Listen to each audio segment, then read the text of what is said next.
வாழ்க்கை புதையலப்பா, வலுத்தவன் எடுத்துக்கப்பா, அவனவன் வயிற்றுத்தான் வாழ்வது தப்பா. அடுத்தவன் வயிற்றுக்குள்ள உணவு இல்லையப்பா, இணைச்சவன் பசிச்சிருந்தா இந்த மண்ணு தாங்காதப்பா.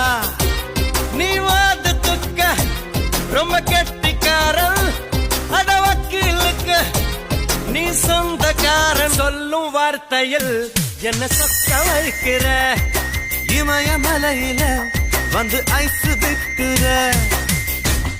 எல மச்சி மச்சி தலை சுத்தி சுத்தி ஒம்புதி கெட்டு போயாச்சு.